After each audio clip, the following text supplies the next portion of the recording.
That's how you dispatch some motherfucking 115s right there. Haven't done these in a minute.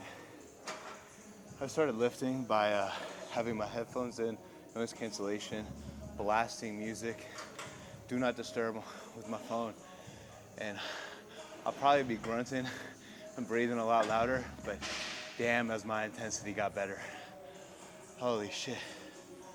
That was the first working set. 115s for 7. I'll take that. Honestly, I'm not sure if it was 7 or 8, but I'd always rather say it was less than more than. Obviously, we're back in Arizona, no longer at the home gym. I love lifting at the gym as opposed to the home gym. The home gym's nice, but it's not the same as having all the equipment accessibility in the world. I swear it's like once you start, it's like upgrading to the big boy playground when you're in 3rd grade and you get to hang out with the 4th and the 5th graders. If anybody knows what I mean. You're no longer just running around on the dirt field. You're actually like able to hang out on the monkey bars and the swings and shit. That's what going to the gym feels like.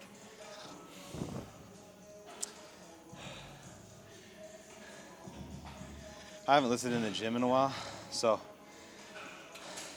I thought I'd be a little bit more, not nervous, but when I notice people are like looking at me when I'm filming, it used to give me a lot of anxiety. Like I'd be like, oh shoot, I definitely have a lot of attention on myself. But especially because my camera setup is just gigantic.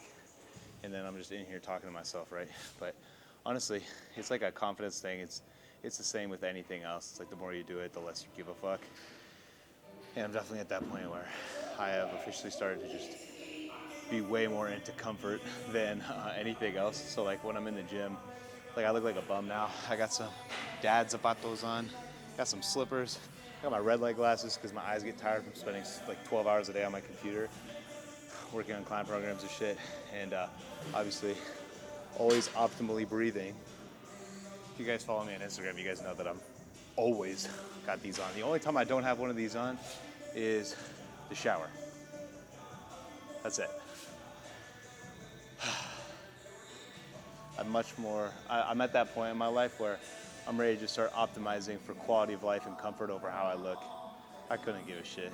Like, as long as you're jacked, you're gonna fill out whatever t-shirt, you're gonna fill out whatever wife beater. It doesn't matter which one you're wearing.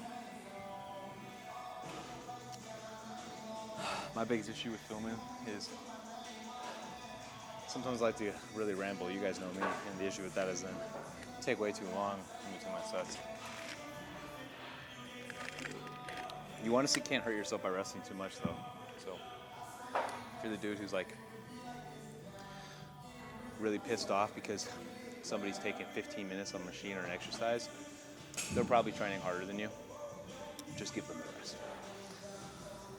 Also, dude, the comments on my last vlog were awesome. You guys are so supportive of me just doing this raw style where I don't really have anything prepared. Just come in here, go off the dome, talk about the shit that's interesting or what's going on in my life. And I was very pleasantly surprised to see the views, the comments, the likes.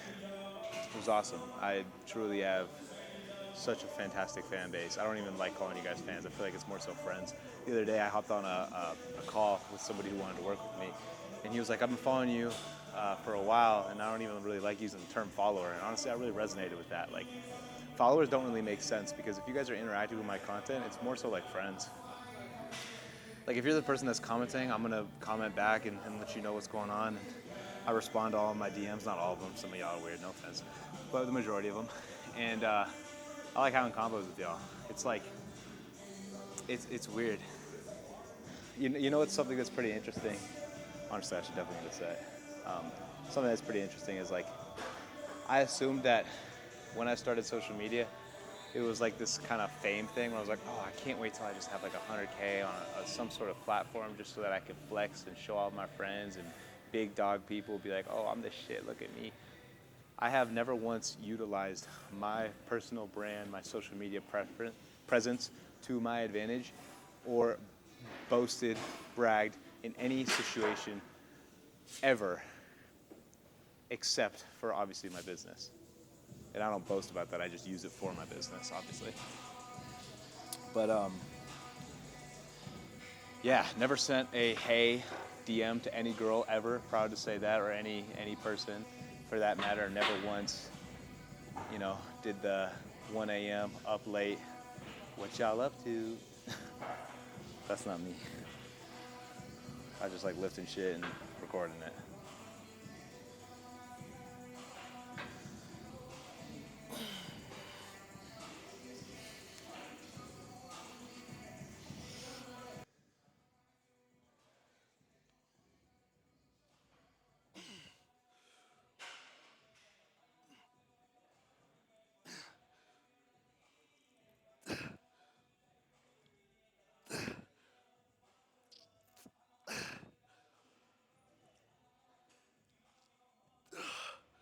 Bad rip.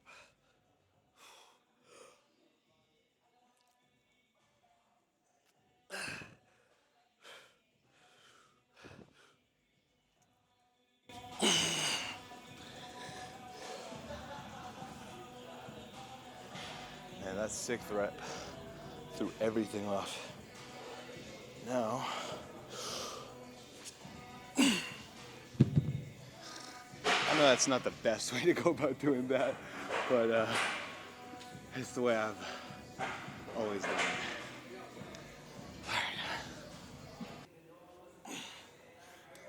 You gotta reflect on how far you've came, man. I mean, Jesus, who would have ever thought like a couple years ago I'd be using hundreds as the back offset to really rep shit out? Crazy. Oh.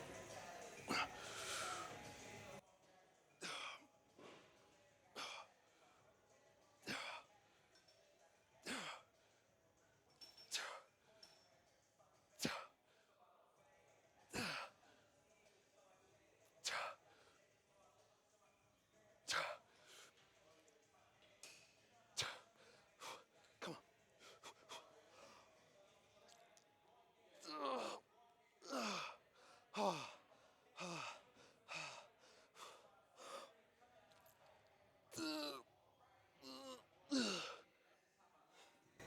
Beautiful. And some people get worried about going to failure. Like, oh, I want to be safe. I'm worried I'm going to get hurt. It's like if you have proper form and you know how to control the weight, meaning that you go nice and controlling the eccentric. I mean, after a while, it becomes such muscle memory. Like I don't even have to think about my setup. I just go straight into it, and it's the exact same path with the dumbbells every single time. Whew. I'm gonna put these back. We'll move on. You know, I've been sober for a little over 2.5 years now. No drinks, and I've come to the conclusion that I would be no fun at parties anyways. Like I used to go out with my friends. Oh, let me actually change this real quick so I can see myself. I used to go out with my friends to the, you know, parties, and I would drive everybody there, drive everybody back. And I was like, kind of trying to convince myself that I was having fun, even though I always just ended up being forced to talk to some drunk bloke and not having as good of a time as I wanted to. Oh, we can go deeper than that.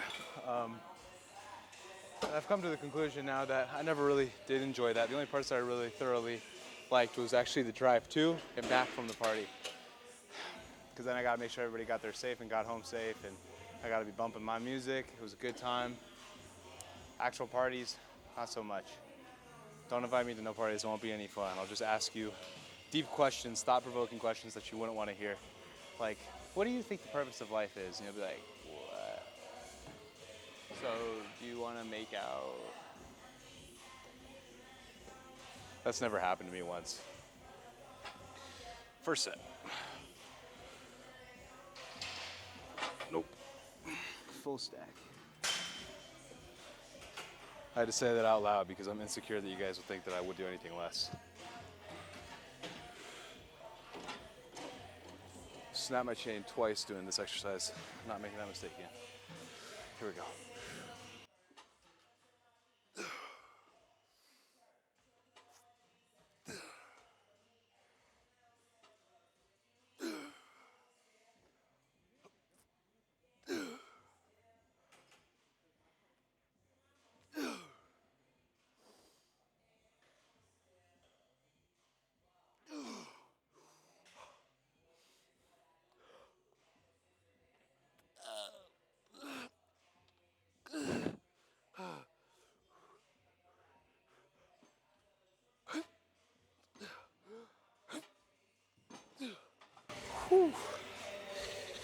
That was a manly ass set.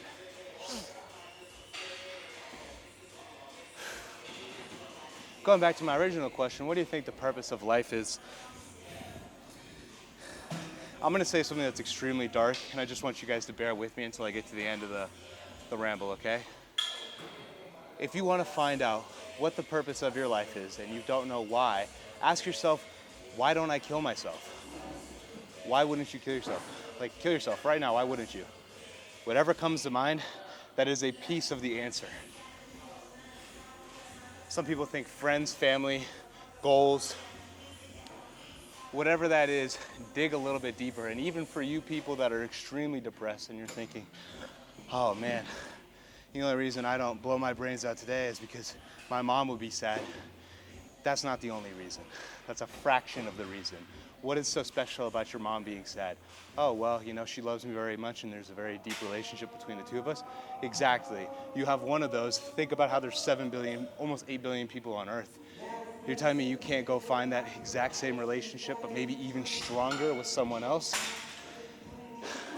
Your mom isn't the reason that you don't kill yourself.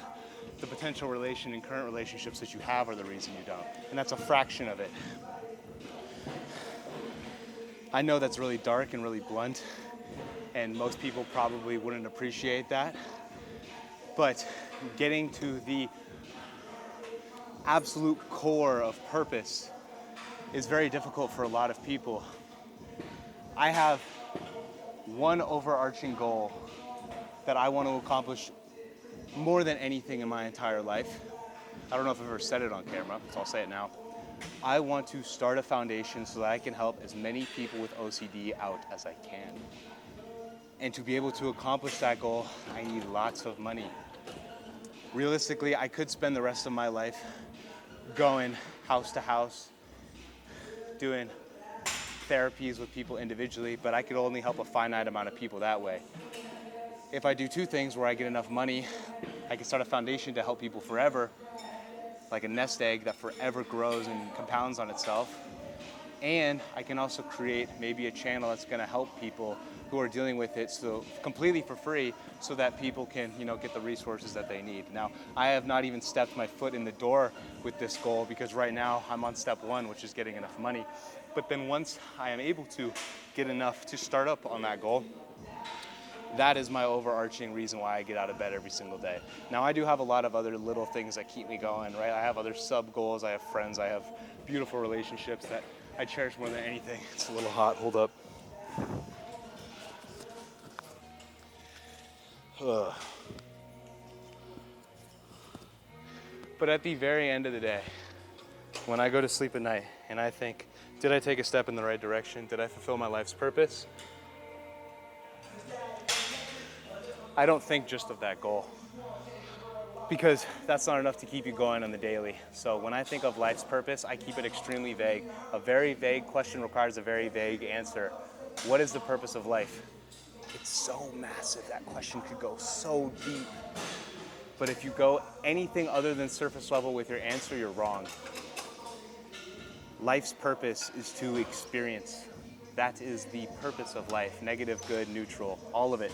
If you are experiencing, you are fulfilling your purpose. So whenever I ask my roommate who likes to, go out and have a good time, and he's still in college, so he, does a lot of fun stuff with his friends, stuff that I would love to do, but I'm currently sacrificing so that I can focus on my other overarching goal that I just shared with you.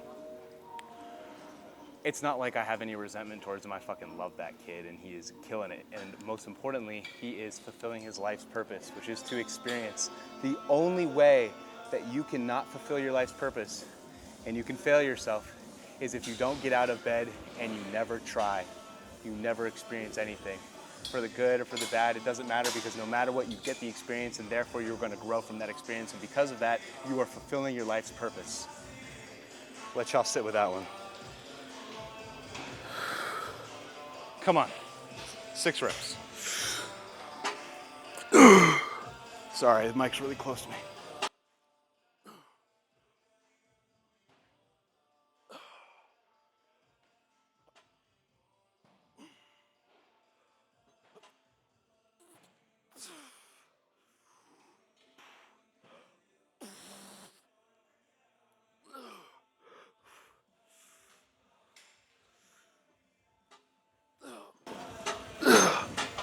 I made a mistake during that set. Does anybody else want to tell me what it was before I explain it to you? What crucial mistake did I make that a ton of advanced lifters make every single time they hit a working set?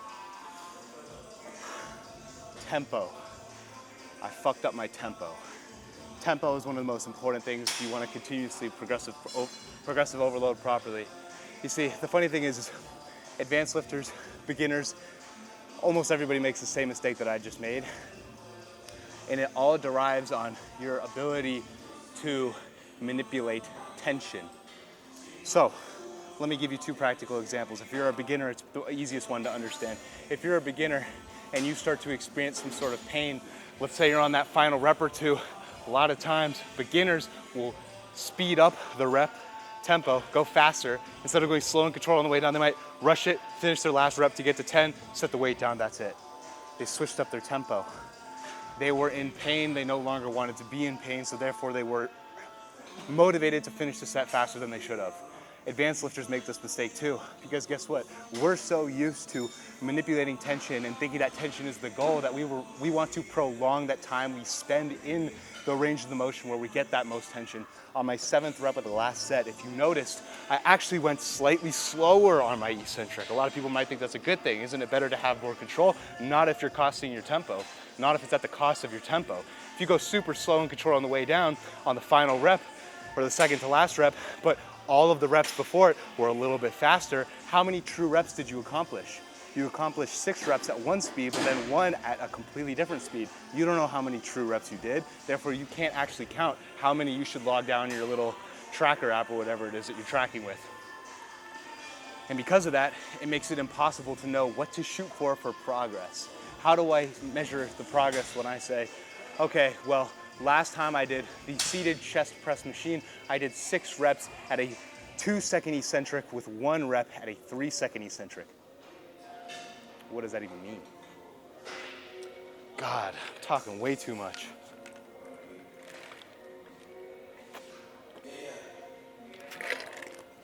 At least I only have to hear myself say it once. I'm fast forwarding through this when I edit, that's for sure. I don't know how you guys listen to me yap. I'm already tired of it. We're gonna do one more set here, and this time I'm gonna have it be a drop set. I've reduced a lot of my volume. Holy shit, it's 3:13. Wow, am I taking a while?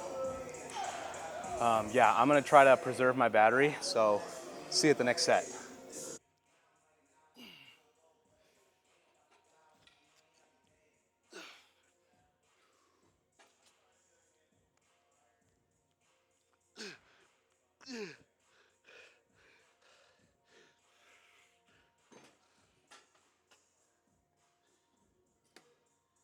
Drop set to 70%.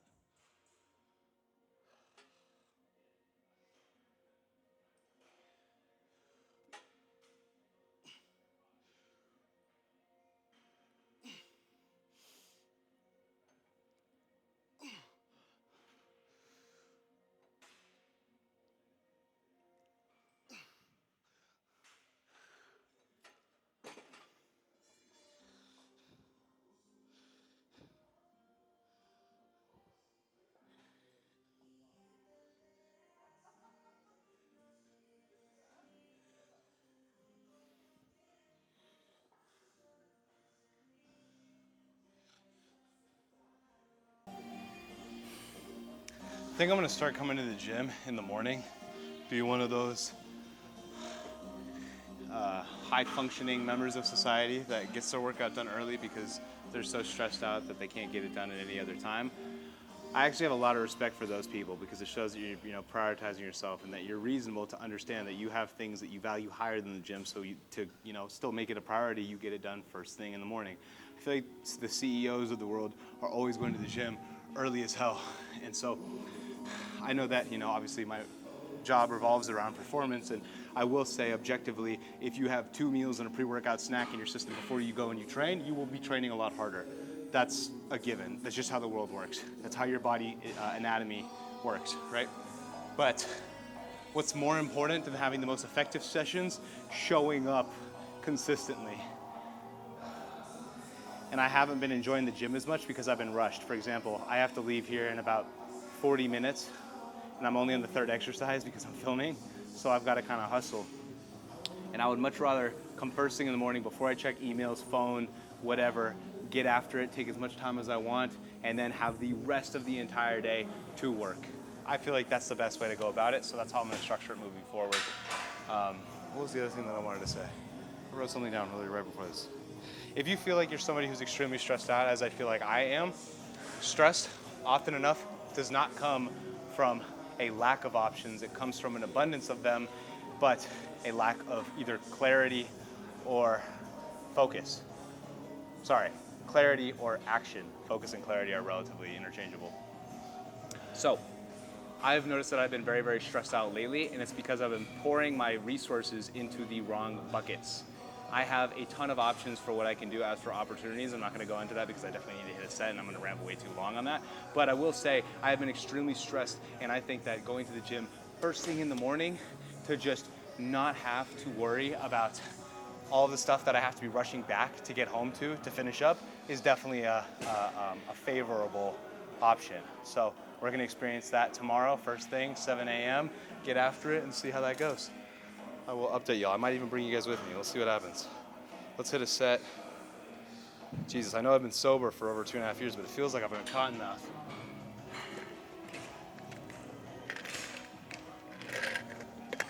Yapping too much. Motor mouth over here.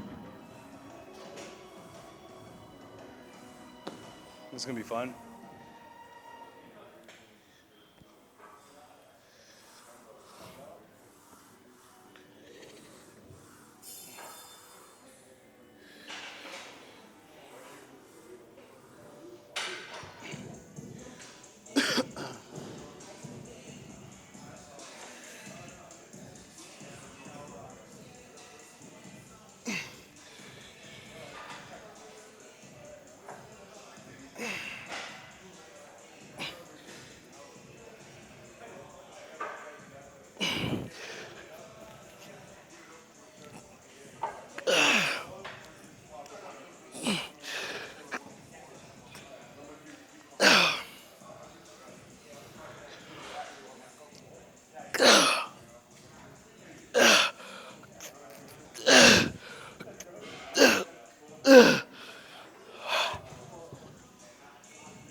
Hitting dumbbell lateral raises with your music blasting is the best pump that you ever get. If you guys noticed, at one point during the set, I stopped my reps. That was because I started to notice my form slipping, and these are one of the few movements where partial reps are my favorite part. You see, that initial range of motion is where you're going to be stimulating your side delts the most, and the side delt is a very small sliver in comparison to your entire delt. It's mostly anterior, rear, sliver of middle. So when you're doing your lateral raises, and once you really get above here, a lot of times you're just working your trap. So the great thing about going to failure on this exercise is once you are unable to keep bringing the dumbbells all the way up, this little range of motion right here is still super beneficial for growth. Don't stop just because it hurts. Keep going. Just do it. Nike. Michael Scott.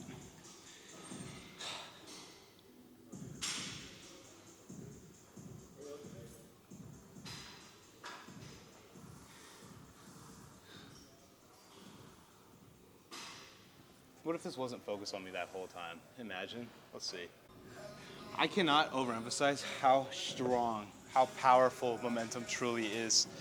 I feel like I talked about this in my last vlog, but I just want to go over it one more time because it genuinely has been just reoccurring, this thought of how important momentum is. I had to write a new SOP for somebody who started working for me, basically like for, content, whatever. And they've been helping me out with a lot of stuff. And I was really, really dreading doing this task because I'd never done it before. I assumed it was going to be extremely difficult and it was going to take me hours to do. It still did take me hours to do. It didn't take me as long as it did, but I procrastinated doing it for 2 days. And then guess what? Last night, I was like, fuck it. I'm committed. to doing 10 minutes of this. 10 minutes, that's it. That's all I told myself. I'm gonna do 10 minutes of this. I'm just gonna see how far I get. After 10 minutes of closing my computer, I'll finish the rest another day. That's totally fine. I convinced myself that that was the best route to go about it. And it's an easy thing to do to convince yourself that, because if you've already been procrastinating for days, literally doing 10 minutes is already astronomically better than you've done in the entire past 2 days, right? So I got started, did it for 10 minutes, and guess what? That little bit of, idea formation. Why can't I think of the word? Creativity. That little bit of creativity and drive kicks in just once you get started. You're like, oh, I could do this, or oh, this is a better way to go about it, or oh God, you know how much I already got done in these past 10 minutes? Let's just keep going. And it's almost like a dopamine effect of finishing this task now. And it pushed me through to do it, the entire thing, in 90 minutes. I thought it was going to take me many, many hours. It took me about 90 minutes roughly, maybe a little bit over. I don't want to exaggerate for you guys, but it's the same thing with every skill in life. You just need momentum, and the biggest issue is the majority of people think they need the perfect plan to start, when in reality, starting is the only perfect condition. Because guess what? Once you start, momentum takes over. Applying this to fitness, if you're somebody who's been not working out for the past year of your life, set your shoes out tomorrow and commit to just walking to the gym if it's within, a close drive, or commit to just driving to the gym if it's not close. Just drive there, park your car, you might end up walking in. Who the hell knows? Worst case scenario, you're in the exact same spot you would have been if you didn't. You don't need the perfect condition. You need a smaller mountain to overcome. Lower the barrier to entry. If you have some task that you've been putting off forever because you think it's going to be extremely difficult or it's going to take forever, you're right. So instead, convince yourself that it's going to be a lot easier. If you had never hiked before, would you start with Everest? No, you go to your local dog park and walk up a fucking hill. Lower the barrier to entry. Make it as easy as possible to get your foot in the door. Because once you do, momentum takes over. And who knows, you might even end up enjoying it. This ties into discipline, but I'm getting cottonmouth again. God damn. I gotta stop saying it's cottonmouth. I don't smoke. Why do I keep saying that?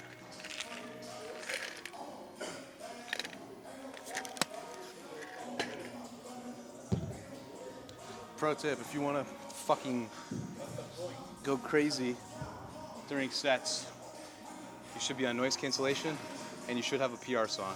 If you've been going to the gym for months and you still don't have a PR song, have you really been going to the gym for months?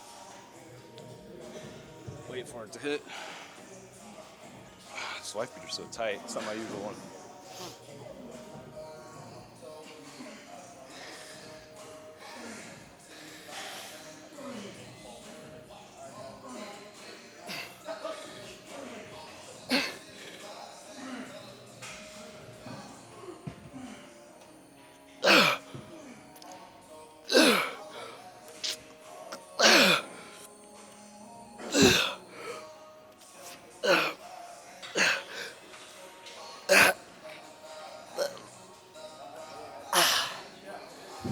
Here's one other thing I like to do.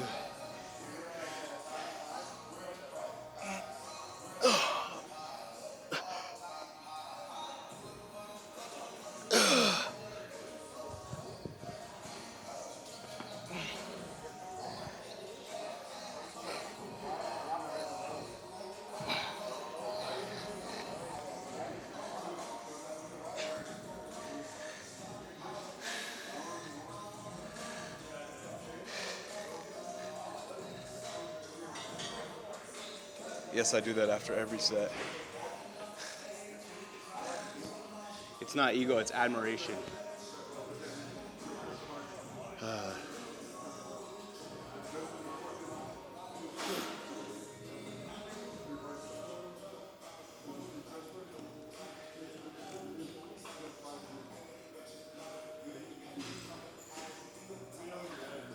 Forgot I was on camera.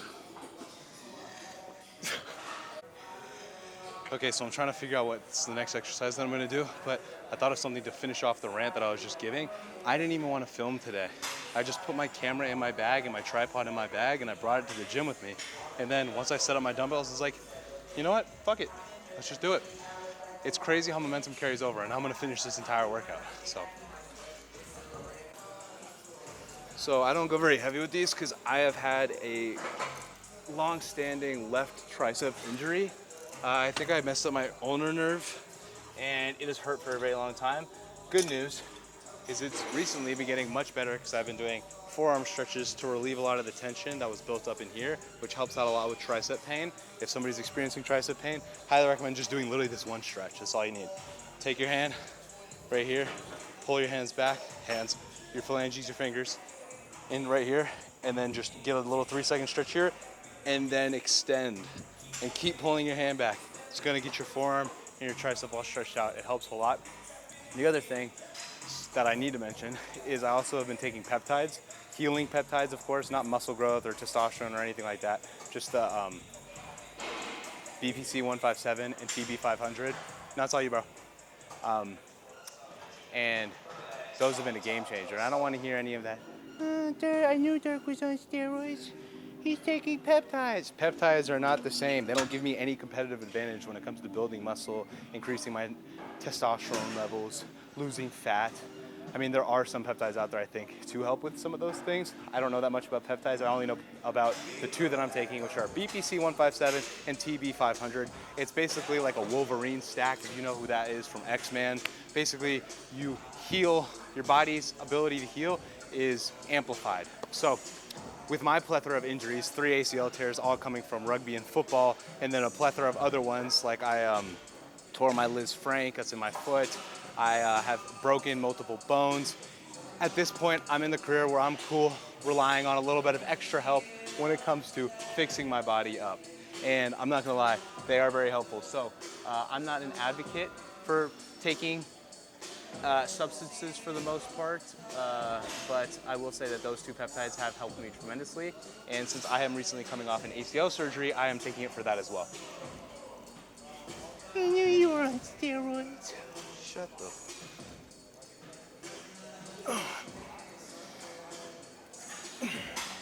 But I still go light on tricep movements.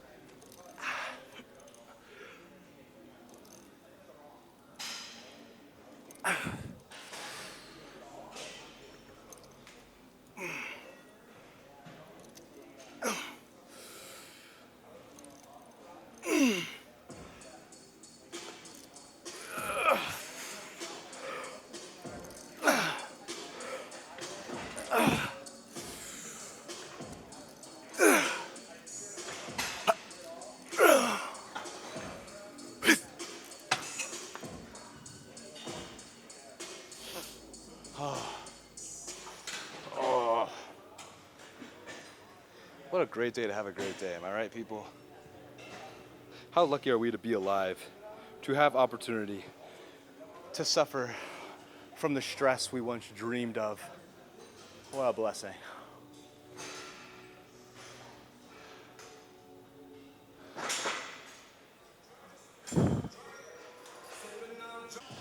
All right, this one's really simple. So opposite hand, opposite cable, hold it at the top, wrap thumb around. Now what you're gonna do, take one step back from the cables, tuck your elbows in the side of your body, and then come down at that 45-degree angle, and then once you get fully extended, pull back. I'll show you.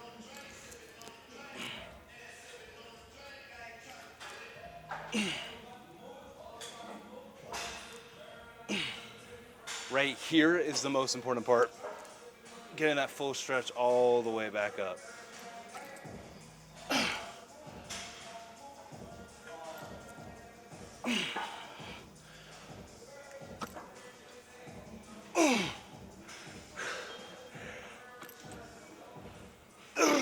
Come on.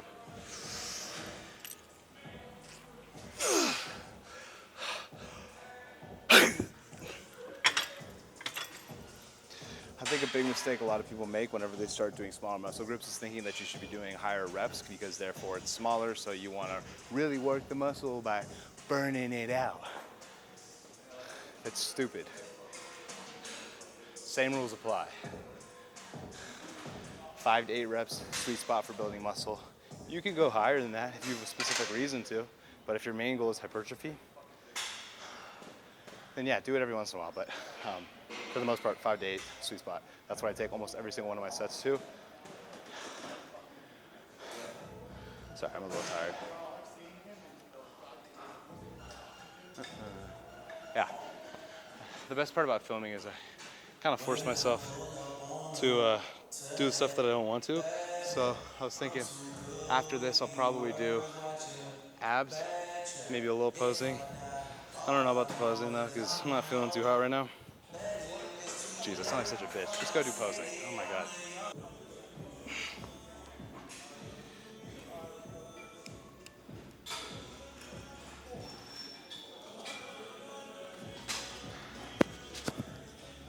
I gotta really hurry. But check this out. This is like the best ab exercise you can do.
That's what intensity looks like. So, when I tell people, jeez, I'm gonna be all over the place. Dirk, how do you get a six pack? It's not that your abs are built in the kitchen. Oh, Dirk, I know that abs are built in the kitchen, so I'm just gonna diet. And what are abs? Is your chest built in the kitchen? Are your calves built in the kitchen? No, they're revealed in the kitchen. You still have to train abs, and guess what? Abs are like any other muscle group. If you want to grow them, you should be training them with high intensity, choosing exercises that work them in a full range of motion, utilizing proper tempo, and most importantly, intensity, intensity, intensity, intensity. A lot of people do core circuits, and I actually have a decent amount of my clients start off with core circuits because it teaches you intensity. It teaches you how to get comfortable pushing yourself to the maximum so that you can actually stimulate them enough to grow. You only need to hit abs twice per week. If you're doing more than that, you probably aren't training them hard enough. And that's okay. When I started out, I was doing abs like every day because I was so obsessed with getting a six pack, not knowing that I was shooting myself in the foot, because if I just trained harder, I could have just hit them twice per week. It's okay though, you learn. I didn't have anybody teaching me the sauce. I just wanted to get jacked, and I was okay with making as many mistakes as possible and figuring everything out on my own. I was stubborn. It's all right though, we're here now. So yeah, 2 exercises, make one of them a weighted movement. Right now I'm not doing weighted movements. Usually I would do a machine crunch or like a kneeling cable crunch, but because of my knee, I don't like putting my knee in a position where it's bent or has a lot of pressure on it. So we stick strictly to free weight, stick strictly to bodyweight movements. Jesus, I am going to be late. I have to wrap this up. Posing, really quick.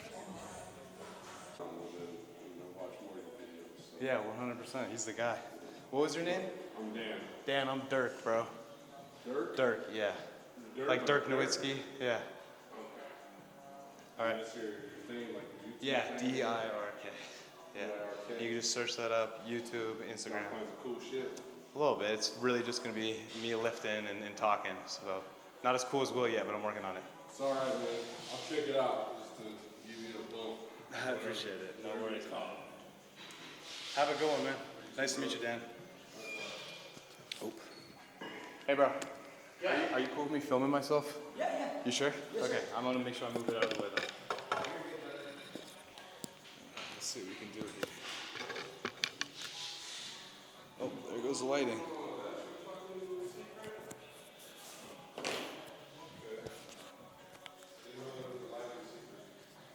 Somebody changed the lighting.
That's really all the time I got.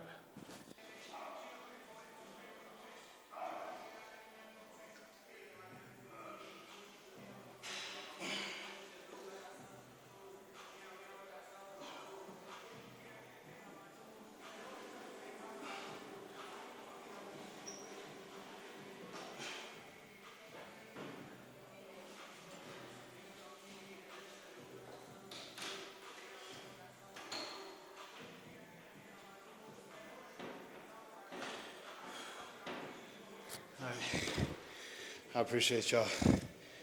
Have a good one. Nothing changes, nothing changes.